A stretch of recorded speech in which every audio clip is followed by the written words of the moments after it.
بسم اللہ الرحمن الرحیم۔ السلام علیکم ورحمۃ اللہ وبرکاتہ۔ والدین سے سلوک کے آداب۔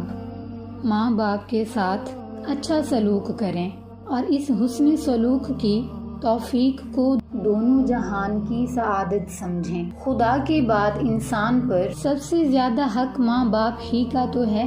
ماں باپ کے حق کی اہمیت اور عظمت کا اندازہ اس بات سے کیجیے کہ قرآن پاک نے جگہ جگہ ماں باپ کے حق کو خدا کے حق کے ساتھ بیان کیا ہے، اور خدا کی شکر گزاری کے ساتھ ساتھ ماں باپ کی شکر گزاری کی تاکید کی ہے، اور آپ کے رب نے فیصلہ فرما دیا ہے کہ تم اس کے سوا کسی کی بندگی نہ کرو اور والدین کے ساتھ نیک سلوک کرو۔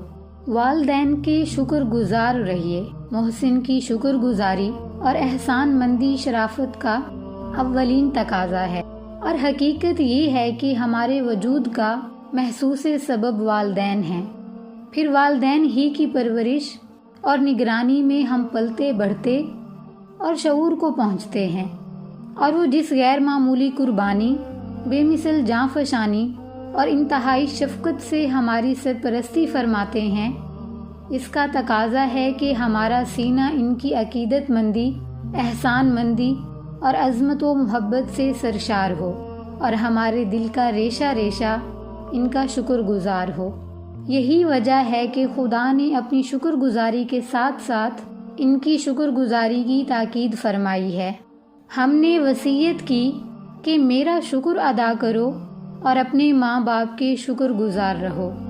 ماں باپ کو ہمیشہ خوش رکھنے کی کوشش کریں اور ان کی مرضی اور مزاج کے خلاف کبھی کوئی ایسی بات نہ کہیں جو انہیں ناگوار ہو، بالخصوص بڑھاپے میں جب مزاج کچھ چڑچڑا اور کھرا ہو جاتا ہے اور والدین کچھ ایسے تقاضے اور مطالبے کرنے لگتے ہیں جو توقع کے خلاف ہوتے ہیں۔ اس وقت بھی ہر بات کو خوشی خوشی برداشت کریں اور ان کی کسی بات سے اکتا کر جواب میں کوئی ایسی بات ہرگز نہ کہیں جو انہیں ناگوار ہو اور ان کے جذبات کو ٹھیس لگے۔ اگر ان میں سے ایک یا دونوں تمہارے سامنے بڑھاپے کی عمر کو پہنچ جائیں تو تم انہیں اف تک نہ کہو، نہ انہیں جھڑکیاں دو۔ جزاک اللہ خیرہ۔